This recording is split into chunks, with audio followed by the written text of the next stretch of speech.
오늘 우리가 읽은 사무엘서가 가지고 있는 시대의 분위기는 그렇게 밝지 않습니다. 그 분위기에 대해서 우리가 읽었던 본문 앞장인 사무엘서 3장 1절과 2절은 이렇게 이야기를 하고 있습니다.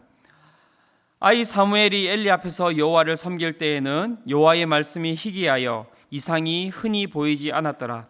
엘리의 눈이 점점 어두워가서 잘 보지 못하는 그때에 그가 자기 처소에 누웠고 라고 이야기하면서 이 사무엘상 이 분위기를 설명을 하고 있습니다. 하나님의 말씀이 희귀하고 이상이 흔히 보이지 않았다는 말씀과 또 엘리의 눈이 점점 어두워가서 잘 보지 못하였다라는 이 두 가지가 가지고 있는 현상은 무엇일까요? 사사시대의 후반부와 같이 아주 패역한 시대를 살았던 아모스의 본문이 이 여호와의 말씀이 희귀한 시대를 이렇게 묘사해 주고 있습니다.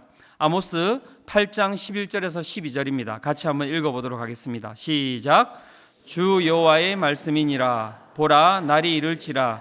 내가 기근을 땅에 보내리니 양식이 없어 주림이 아니며 물이 없어 가람이 아니요 여호와의 말씀을 듣지 못한 기갈이라.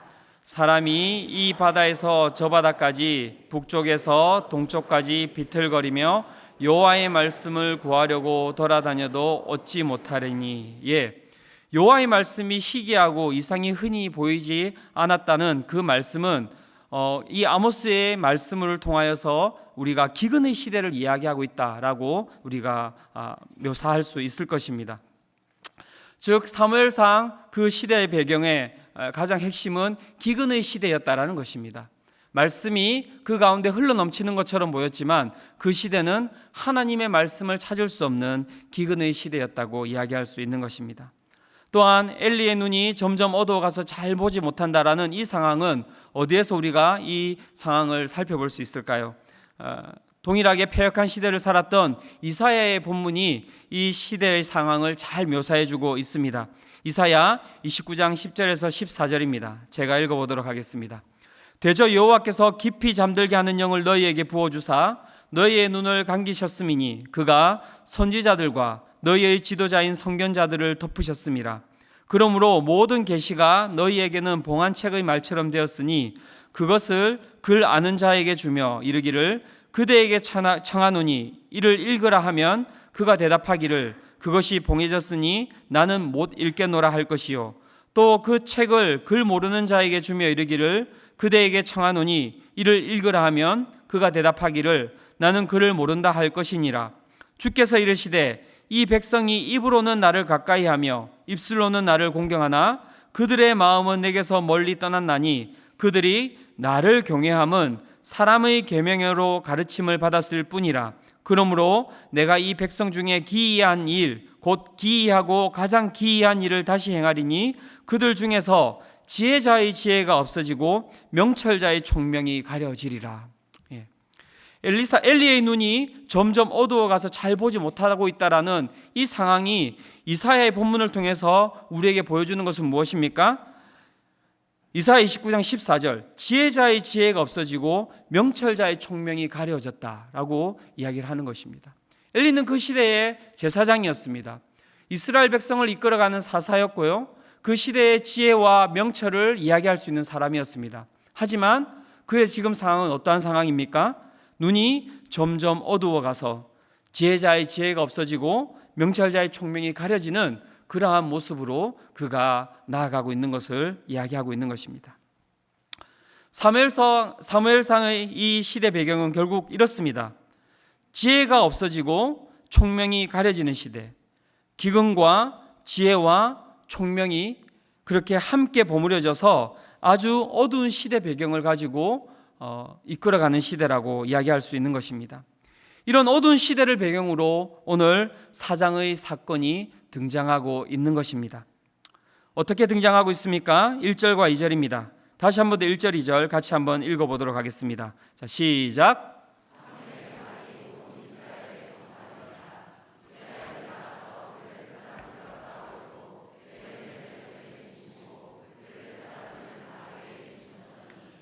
블레셋 사람들이 이스라엘에 대하여 전열을 벌이니라. 그 둘이 싸우다가 이스라엘이 블레셋 사람들 앞에서 패하여 그들에게 전쟁에서 죽임을 당한 군사가 4,000명 가량이라. 어떠한 사건이 등장하고 있습니까? 이스라엘과 블레셋의 전쟁이 벌어지고 있습니다. 그리고 그 전쟁이 벌어지는 가운데 승패가 어떻게 나고 있습니까? 이스라엘이 블레셋 사람에게 어떻게 해요? 대패하는 일이 발생하였습니다. 패함으로 인하여서 몇 명이 죽었다고 이야기하고 있습니까? 죽임을 당한 군사가 4,000명 가량 되었다라고 이야기를 하고 있습니다. 문제가 발생한 것이죠. 전쟁을 벌였는데 졌다라고 하는 것은 큰 문제가 발생한 것입니다. 여러분, 문제가 발생했을 때 우리는 어떻게 해야 됩니까? 그 문제에 대한 원인과 그 문제를 또 어떻게 해결할 것인가에 대한 해결책을 우리가 잡아가는 게 중요한 것이죠.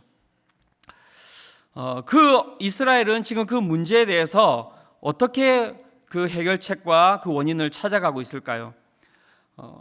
3절에 들어가 봤더니 이렇게 이야기가 나옵니다. 백성이 진영으로 돌아오매 이스라엘 장로들이 이르되 여호와께서 어찌하여 우리에게 오늘 블레셋 사람들 앞에 패하게 하셨는고 여호와의 언약궤를 실로에서 우리에게로 가져다가 우리 중에 있게 하여 그것으로 우리를 우리 원수들의 손에서 구원하게 하자 하니.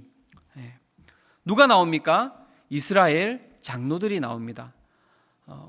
이 전쟁을 지금 그러면 이끌어가고 있는 자들은 누구입니까? 이스라엘 장로들이 리더십으로 이 전쟁을 이끌어가고 있는 것이죠. 패했다라는 그 이야기를 듣고 이스라엘 장로들이 이제 그 가운데 원인과 해결책을 이제 진단하여서 이야기를 하고 있습니다. 원인은 무엇입니까? 3절에 이렇게 이야기합니다. 이스라엘 장로들이 이르되 여호와께서 어찌하여 우리에게 오늘 블레셋 사람들 앞에 패하게 하셨는고. 원인은 어디에서 찾고 있습니까? 여호와 하나님이 우리 가운데 계시지 않는 것 같다. 여기서 이 이스라엘 장로들이 원인을 찾았습니다. 그리고 그 원인에 대한 해결책을 어떻게 잡고 가고 있습니까? 여호와의 언약궤를 실로에서 가져다가 우리 이 전쟁하는 이 우리 중에 있게 하자라고 그 해결책을 가지고 나아가고 있는 것입니다. 여러분, 이 이스라엘 장로들이 찾은 원인과 이 이스라엘 장로들이 찾은 해결책이 맞았을까요? 틀렸을까요? 우리가 본문을 읽었지 않습니까? 안 읽으셨나요? 맞았을까요? 틀렸을까요? 네. 아직도 대답을 안 하셔요? 틀렸습니다. 우리가 읽었던 본문 11절 12절에 들어가 보면 이제 어떤 일이 벌어졌는지가 나오죠. 첫 번째 블레셋과의 전쟁에서 죽은 사람이 몇 명입니까? 4,000명. 오늘 잘 따라오셔야 돼요. 그 다음에 두 번째 블레셋과의 전쟁에서 죽은 사람이 몇 명입니까? 갑자기 기억이 안 나셨죠? 3만 명이 죽었어요. 몇 배입니까? 거의 8배 차이가 나는 겁니다. 그러니까 해결책이 이건 어떻습니까? 잘못돼도 한참 잘못된 해결책을 찾은 것이죠. 그렇다면 실제 이들이 패한 원인은 무엇이었을까요? 제가 살펴봤더니 첫 번째는 원래 이스라엘 백성들이 전쟁에 나갈 때는 반드시 사사가 동행하였습니다. 출애굽으로부터 시작해서 이 사사 시대까지 쭉 들어오면서 항상 모든 전쟁에는 누가 앞장서고 있냐면 사사들 그리고 제사장들 그 가운데 있는 선지자들이 항상 앞장서서 그 전쟁을 갖다가 견인하고 있었습니다. 그런데 오늘 이 전쟁에서 누가 보이지 않습니까?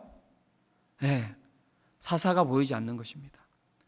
리더십이 보이지 않는 거예요. 또 다른 리더십이 존재하고 있는 거예요. 누굽니까? 이스라엘 장로들이 존재하고 있는 거죠. 엘리도 없고 아무도 없는 거예요. 그렇다면 그들이 누구를 찾았어야 되겠습니까? 분명히 그 사사를 찾았어야 되는 것이거든요. 일단 그를 찾지 않았던 것입니다. 두 번째, 그들이 실패한 이 원인은 어디에 있냐면 그 리더십이 있어야지만이 이들이 무엇을 물어볼 수 있냐면 여호와 하나님 앞에 이 전쟁을 어떻게 행해야 되는지에 대한 것을 물어볼 수 있었던 거예요. 사사들이 했던 가장 큰 역할은 무엇입니까? 그들이 전쟁을 잘했습니까? 싸움을 잘해서 아주 이렇게 그 힘이 좋아서 그것보다는 그들에게 있어서 가장 핵심은 무엇이냐면 이들이 여호와 하나님 앞에 나아가는 자들이었고 여호와 하나님과 함께 소통함으로 인하여서 하나님의 말씀을 듣고 그 말씀을 통하여서 이스라엘 백성들을 견인해가는 역할을 했다라는 것이거든요. 즉, 그 역할이 지금 어떻습니까? 존재하지 않고 있다라는 것입니다. 사무엘상 7장으로 가면요, 또다시 블레셋과의 전쟁이 일어나는데 그 가운데 그 전쟁이 이렇게 시작합니다. 7장 8절입니다. 이스라엘 자손이 사무엘에게 이르되 당신은 우리를 위하여 우리 하나님 여호와께 쉬지 말고 부르짖어 우리를 블레셋 사람들의 손에서 구원하시게 하소서 하니. 어떻게 시작하고 있습니까? 전쟁을? 한 사사가 등장하죠. 누구입니까? 마지막 사사입니다. 사무엘이 등장합니다. 그리고 이스라엘 백성들이 뭐라고 이야기합니까? 그 사사에게 이야기를 합니다. 여호와 하나님께 가서 부르짖어서 여호와 하나님께서 우리의 전쟁 가운데 응답하게 하소서. 그 전쟁이 어떻게 되었을까요? 이겼을까요? 졌을까요? 지금도 대답 안 하시렵니까? 예, 이겼습니다. 대승을 거두죠. 출애굽으로부터 앞에서 얘기했던 출애굽으로부터 시작해서 사사 시대까지 모든 시대의 전쟁은 여호와 하나님께서 앞서시는 전쟁이었습니다. 그들이 실패한 원인은 무엇입니까? 그들 앞에 놓여진 그 전쟁 가운데 그들이 하나님께 묻지도 않았고 하나님을 앞세우지도 않았다라는 것입니다. 여기에 반문이 있을 수 있습니다. 어떤 반문이 있을 수 있습니까? 우리가 지금 앞에서 살펴봤던 엘리라는 한 사람이 나오지 않습니까? 근데 엘리가 어떤 상황이었다고요? 눈이 어두워서, 아주 이렇게 늙어서 전혀 힘을 쓸 수 없는 상황이었다라고. 그래서 어떻게 보면 이스라엘 백성들이 엘리를 찾지 않는 이유가 있었지 않느냐. 그래서 이스라엘 장로들이 이 전쟁을 이끌어가지 않았겠냐. 이런 얘기를 할 수 있을 것입니다. 하지만 그 모든 반문에 대해서 성경은 이렇게 대답하고 있습니다. 사무엘상 3장 19절부터 4장 1절 전반부까지가 이 물음에 대한 답을 가지고 있습니다. 한번 이렇게 제가 먼저 읽고 우리 여러분 읽고 이렇게 교독해서 한번 읽어보도록 하겠습니다. 제가 먼저 읽겠습니다. 사무엘이 자라매 여호와께서 그와 함께 계셔서 그의 말이 하나도 땅에 떨어지지 않게 하시니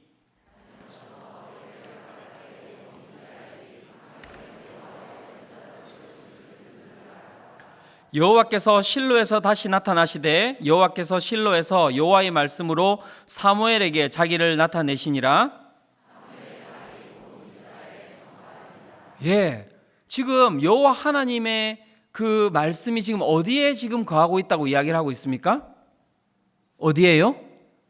안 읽으셨어요? 오늘 상당히 좀 힘드세요? 어디에 거하고 있다고요? 사무엘에게. 우리 옆에 있는 사람에게 한번 이야기해 주십시오. 사무엘에게 여호와의 말씀이 거했답니다. 한번 이야기해 보실까요? 네. 원래 금요기도가 이런 겁니까? 네. 사무엘에게 여호와의 말씀이 거하고 있다고 이야기를 하고 있고요.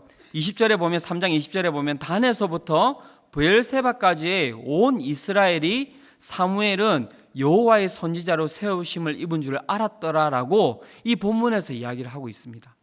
즉 무슨 말입니까?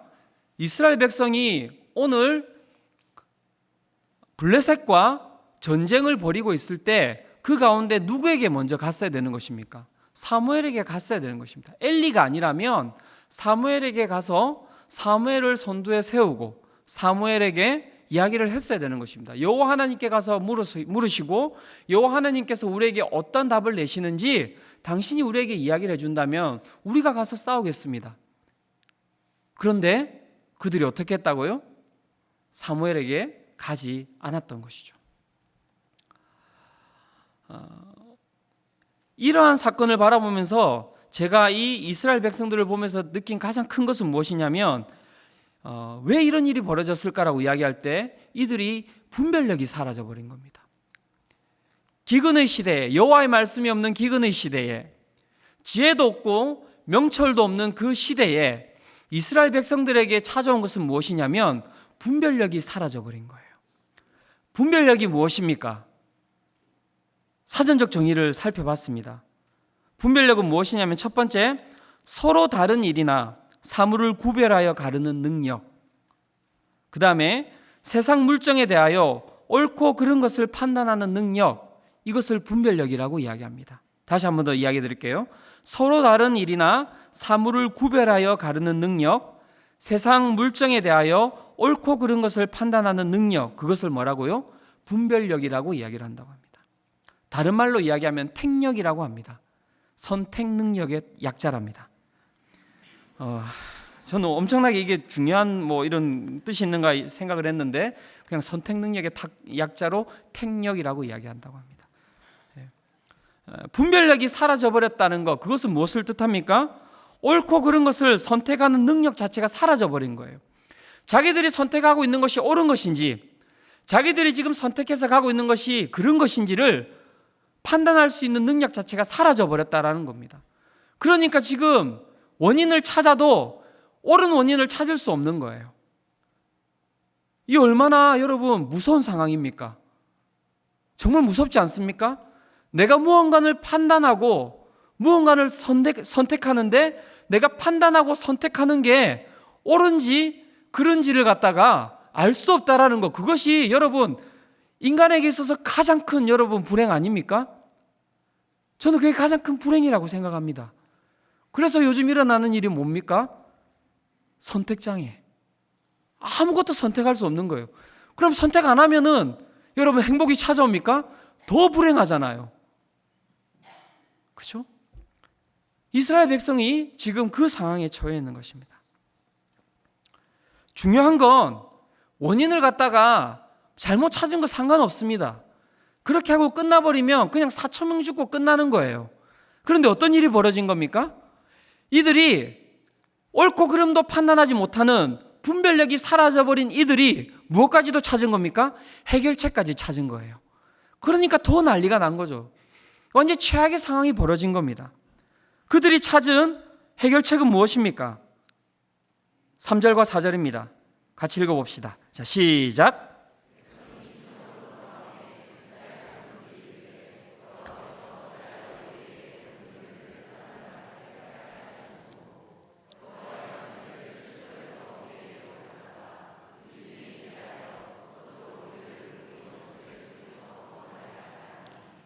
이에 백성이 실로에 사람을 보내어 그룹 사이에 계신 만군의 여호와의 언약궤를 거기서 가져왔고 엘리의 두 아들 홈니와 비느하스는 하나님의 언약궤와 함께 거기에 있었더라.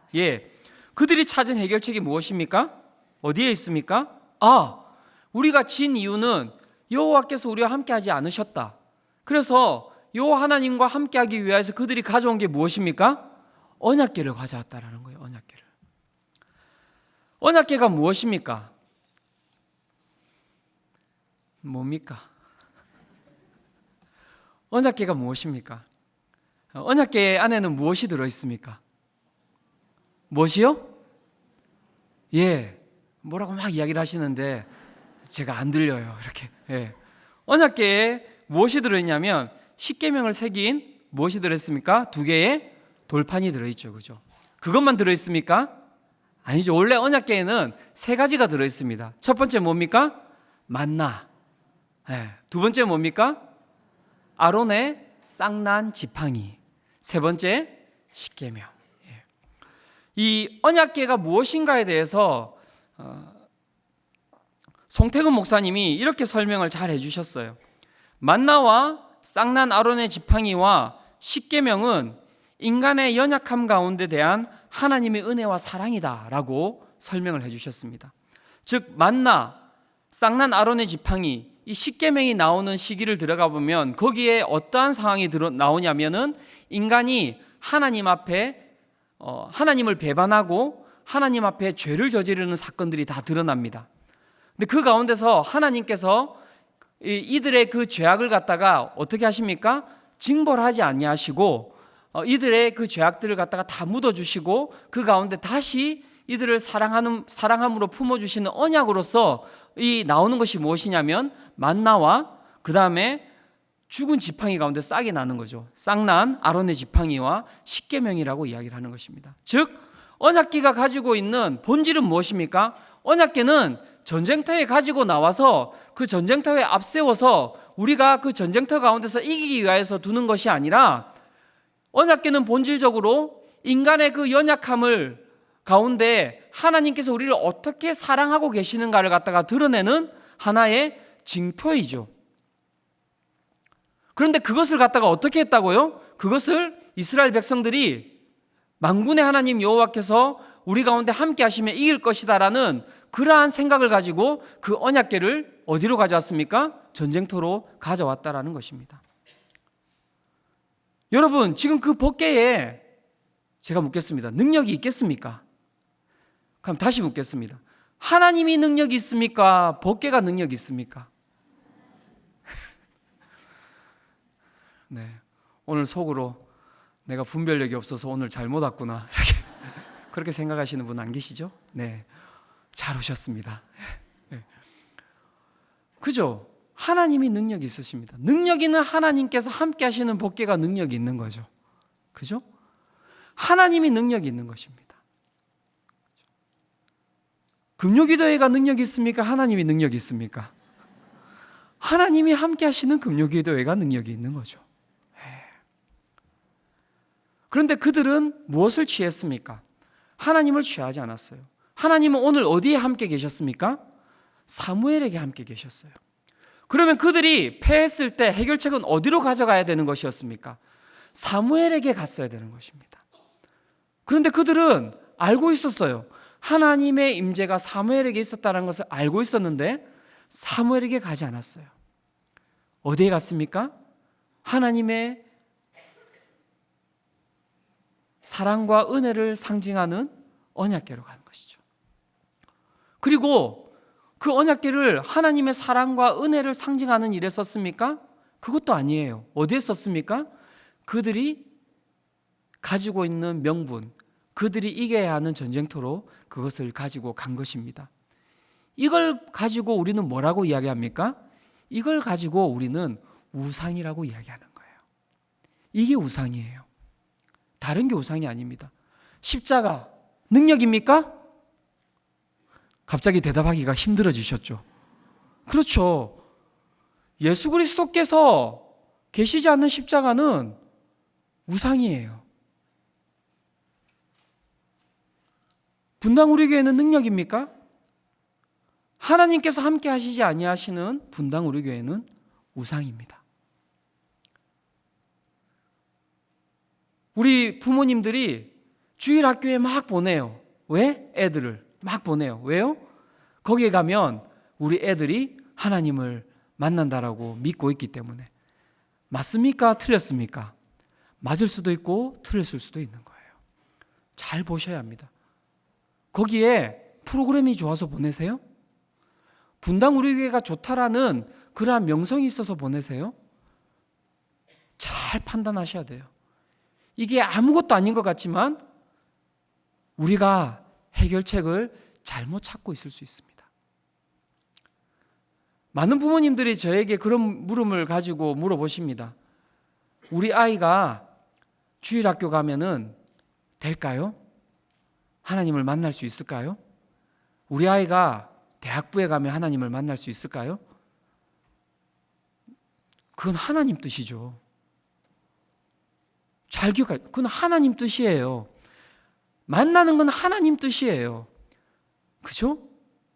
거기 간다고 100% 다 만납니까? 아니잖아요.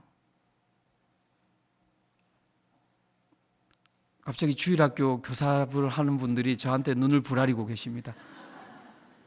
저는 우리 주일학교에 능력이 있다고 믿습니다. 아멘. 아멘. 왜? 주일학교에 하나님이 함께하고 계시기 때문입니다. 정말 중요한 부분입니다.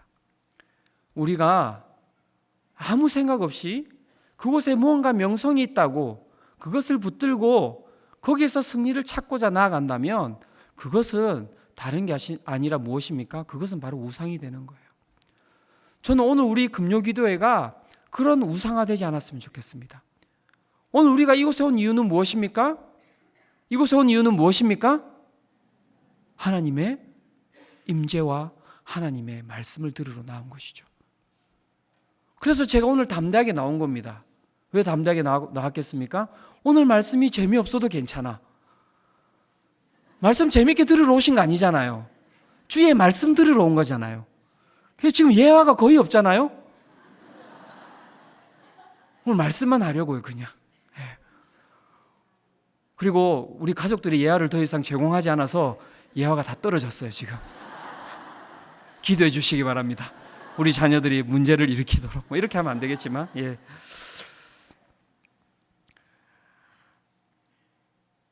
이스라엘은 하나님을 구하지 않았어요. 이스라엘은 하나님의 언약궤를 우상화시켜 버린 겁니다. 왜? 언약궤가 갔던 곳곳마다 승리가 진정이 있었거든요. 하나님은 사라져버리고 그 언약궤가 가지고 있는 그 사실만을 가지고 취해버린 그 이스라엘의 해결책은 최악의 해결책이 되어버린 것입니다. 왜요? 분별력이 없기 때문에. 그래서 결국 그들의 결말은 무엇이었습니까? 그저 4,000명 죽고 끝나야 될 전쟁이 몇 명이 죽었다고요? 34,000명이 죽는 그러한 어마어마한 실패를 경험하게 된 것입니다. 결론을 맺고자 합니다. 여러분, 오늘 이곳에 왜 나오셨습니까? 오늘 우리가 살아가는 이 세상이 사무엘서와 같은 세상 아닙니까? 말씀의 기근과 지혜와 명철이 없는 시대가 아닙니까?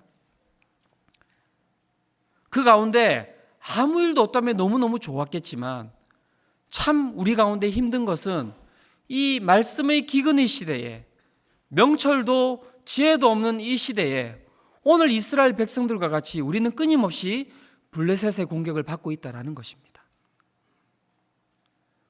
우리의 삶이 전쟁터 가운데 놓여 있다는 것이죠. 그래서 지금 이렇게 피곤한 거예요. 뭐 하나 물어도 대답하지 못하는 이유가 뭐예요? 하루 종일 싸우고 왔거든요. 너까지 나를 왜 피곤하게 만들어? 힘들어 죽겠는데 그만 좀 해. 하루 종일 싸우다 왔거든요. 블레셋이 아침부터 눈 뜰 때부터 눈 감을 때까지, 눈 감으면 끝나는 것도 아니고 꿈에도 나타나서 나를 갖다가 힘들게 해요. 전쟁이 끝나지 않는 거예요. 끊임없이 괴롭히는 거예요. 오늘도 4,000명 죽었네. 오늘도 3만 명 죽었네. 미치겠는 거죠. 원인을 어디서 찾고 있습니까? 맞아요. 이스라엘 장로들처럼 우리가 원인을 찾았어요. 요 하나님 우리를 오늘 왜 이렇게 패하게 하십니까? 원인을 찾았는데 해결책을 못 찾고 있는 거예요. 그래서 우리는 그 해결책을 어디서 찾고자 합니까? 하나님 앞에 나가야 합니다. 사무엘상 7장 3절은 이렇게 이야기합니다. 사무엘이 이스라엘 온 족속에게 말하여 이르되 만일 너희가 전심으로 여호와께 돌아오려거든 이방 신들과 아스타롯을 너희 중에서 제거하고 너희 마음을 여호와께로 향하여 그만을 섬기라. 그리하면 너희를 블레셋 사람의 손에서 건져내시리라. 믿으십니까? 하나님께로 나아가야 합니다. 하나님을 바라보셔야 합니다. 우리의 모든 상황들을 던져놓고 오늘 주님의 임재가 우리 가운데 거하지 아니하시면, 하나님 우리를 만나주지 아니하시면, 주님 오늘 우리 가운데 말씀하여 주지 아니하시면 내가 살 수 없습니다라는 그 간절함을 가지고, 그 목마름을 가지고 하나님께로 나가야 하는 것, 그것이 오늘 우리 가운데 해결책임을 믿으시기를 축원합니다. 그리고 우리가 구해야 하는 것은 무엇입니까? 우리 가운데 하나님께서 주신 가장 큰 선물은 무엇이냐면 성령님이세요. 성령님이 어떠한 영이십니까? 요한복음 16장 13절은 이렇게 이야기합니다. 그러나 진리의 성령이 오시면 그가 너희를 모든 진리 가운데로 인도하시리라. 명철이 없고 지혜가 없는 이 시대 가운데 오늘 우리 가운데 유일한 끈은 무엇입니까? 명철이 되시고 지혜가 되시는 성령님께서 우리의 해답이 되는 줄로 믿습니다. 오늘 이 밤에 여러분 피곤하지만 여러분 우리 블레셋을 이겨내기 위해서 우리가 어떻게 기도해야겠습니까? 분별력을 놓고 기도해야 됩니다. 주님, 이 기근의 시대에 오늘 주님만 바라보며 나왔사오니 어떻게 해요? 말씀하여 주시옵소서. 주님, 오늘도 우리 가운데 명철과 지혜가 없음을 고백하며 나아갑니다. 성령 하나님, 이 시간 간절히 기도하며 나아가오니 하늘의 문을 여셔서 오늘 이곳 가운데 임하여 주시옵소서. 하나님께서 가라고 하시면 가고, 성령님께서 멈추라고 하면 멈추고, 주님께서 말씀하시지 아니하시면 오늘 하나님 인내함을 가지고 기다리겠습니다. 오늘 이것이 우리의 자세여야 할 줄로 믿습니다. 이 시간 우리 함께 기도하며 나아갑시다. 이 시간 함께 기도하며 나아갈 때 정말 오늘 내 가운데 정말 우리의 상황을 놓고 이 시간 기도합시다. 주님, 우리를 긍휼히 여겨 주시옵소서. 말씀이 흘러 넘쳐요. 팟캐스트, TV를 틀고 빨간 십자가는 지금 온 세상이 뿌려져 있습니다. 그런데 사람들은 기근이라고 이야기합니다.